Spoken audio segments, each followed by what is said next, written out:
After days of flat, dare I say it, boring heat sessions at the World Championships 2025 in Singapore, we finally got some nail-biting racing in a heat session.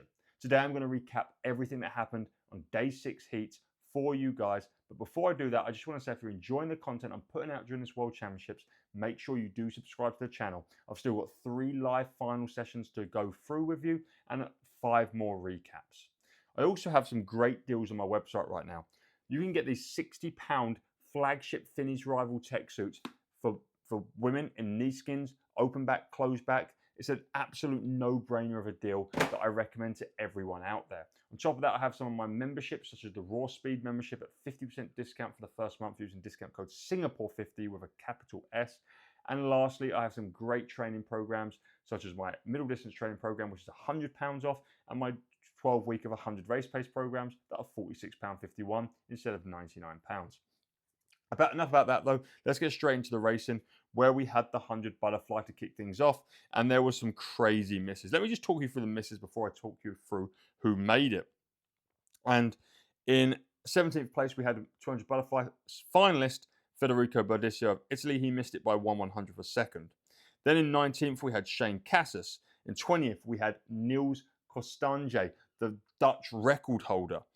In 25th, we had Chen Juna, who broke the 200 butterfly Chinese record at this very meet. And in 26th, we had the second American, meaning no Americans made it back to the semi-finals in the 100 butterfly, with Thomas Harmon, who was 26 in 52.02. He was just ahead of Lucas Armbruster of Germany, who set a German record at this very meet in the 50 butterfly.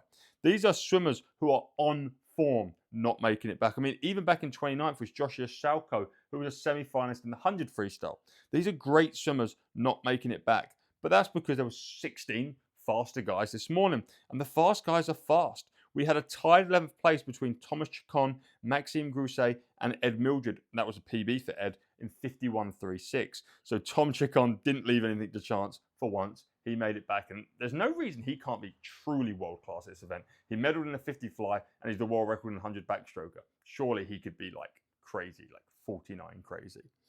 Talking of 49 crazy, potentially the favourite to win the whole thing, definitely the one I would like to win the whole thing. Noe Ponce was the first seed into the semis with a 50.6 this morning, 0.02 ahead of Ilya Karun, who's also some people's favourite to win it and another potential 49 swimmer. And he was joined by Minakov and Temple, who also went 50.9s, just ahead of Josh Liendo in 5th, who was 51.0.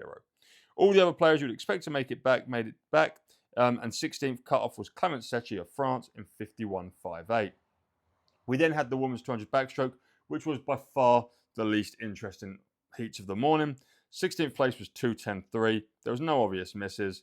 Kaylee McEwen was first seed with 2:80, and Claire Curzon and Regan Smith all made it back. I'm not going to say much more than that. I don't have to. Well, the one thing I will say is 2:80 was the first seed this morning. 2:80 might not even be fast enough to make the final. And come the final, it's going to take 2:03 or 2:04 to win it, unless they go a world record, in which case it could take a 2:02 to win it. Then we had the men's 50 freestyle, which was the complete opposite of the women's 200 backstroke. It was, I mean, let me tell you the ties. We had tied second, tied 11th, tied 14th, tied 16th, so a swim off for the semi-finals, tied 20th, and then we had a 4-way tie for 22nd, tie 30, tie 32, tie 38, tie 41, I mean, tie 65, tied 77, tied 90th, tied 108th. That's how close this 50 freestyle is. 4-way tie at 22.06 is just crazy. And tied 20th, 0.01 ahead of them was Kyle Chalmers and Lamar Taylor of Bahamas, the Tennessee sprinter, who obviously didn't make it back because they were 20th in 22.05. Andre Barna of Serbia was the first seed to the semi-finals. Probably not many people would have called that, but he went 21.44, which is exceptionally quick, and I can only guess a Serbian record and PB for him. If I'm wrong, let me know in the comments. Then behind him, 0.08 behind him, in fact, was tied Jack Alexi and Igor Kornev with 21.52, who were 1/100th ahead of Cam McAvoy, the Olympic champion, who's 21.53, and newly a dad. So, Hartley, if you're watching this, hello. You're probably not because you're like 1.5 weeks old, but there we go. Obviously, Gui Kribe and Ben Proud also made it back. My boy from Hong Kong set a new national record. Ian Ho, much better start from him this morning, 21.82. And then we did have a swim off for 16th between Martin Katavi of Israel and Santo Conjarelli of the USA. Santo, representing USA for the first time in an international meet after being Canadian and Italian in the past, won the swim off. He dropped 0.1 from the heat to go 21.8 to beat Martin by 0.1 of a second. What a great fun race. Shout out to Jacob Mills, 22.15, just 0.2 off his PB back in 28th. We then had the women's 50 fly. It must be the fastest 50 fly I've ever seen. It took a 25.97 to make it back. Normally it can take something like a 26. And the only real miss I'd say was Louise Hansen, who a few years back would have been a contender for a medal in this event, but she's not having the fastest year or fastest meet of her life. She was 18th. But Gretchen Walsh was the fastest seed, 25.2, 0.2 ahead of Alexandria Perkins of Australia, who had a great 100, as we know. And remember, Kate Douglas will be back in tied 4th. And as I said, no crazy misses or crazy fast swims. I think, Gretchen will be in 24 form come that final. In fact, her 50 fly this morning was slower than a 50 fly hand touch in the 100 earlier this week. We then had the men's 4x200, and I'm going to be British for a second because that's, I'm here in England. I live in England, and this 4x200 freestyle is our crown jewels. We won it at the last 2 Olympics. We've won it at like 2 or 3 of the last 5 World Championships, ranging all the way back to like 2015. I think we first won it. Coming off the back of the Olympics, we definitely talk about that a lot, and I don't love that, this all post-Olympic year, swim slow sort of thing, unless you're an Olympic champion. So Tom Dean does get an exemption for that. He had a big break, and that's fine. But the USA had such a good 200 freestyle final at the US trials that they were instantly the new favourites. They excelled past us, and we thought, cool, we're going to have our hands full. And we are going to have our hands full tonight. The British team and the American team are going to go head to head. But this morning, we had a couple of revelations. Most notably, Jack McMillan led off in a new PB of 1:45.28, and we need that because I don't think we're going to be using Tom Dean in the final. He's, the break is clear. He's not at the same level as he has been in the past, and he will be at that level again if he wants to be, I don't doubt. So I think we'll see the best of Tom Dean again in the future. He'll be back on that main relay.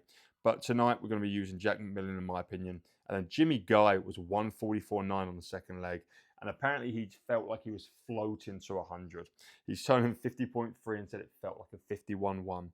Then he passed over to Evan Jones, 1:46.4. Tom Dean, 1:46.3. Evan and Tom will swap for Matt and Duncan tonight. And they'll go up against America, who this morning didn't really have any notable splits outside of 1:45.5 from Henry McFadden. But they could easily switch. And they will at least switch 2 of their swimmers from this morning. They might even switch 3. Australia was second, and the only notable split from them was Edward Somerville, not for the overall time of 1:46.8, but because he turned in a psychopathic 49.5 at the 100. He was the lead-off leg, 49.5 at the 100. Crazy.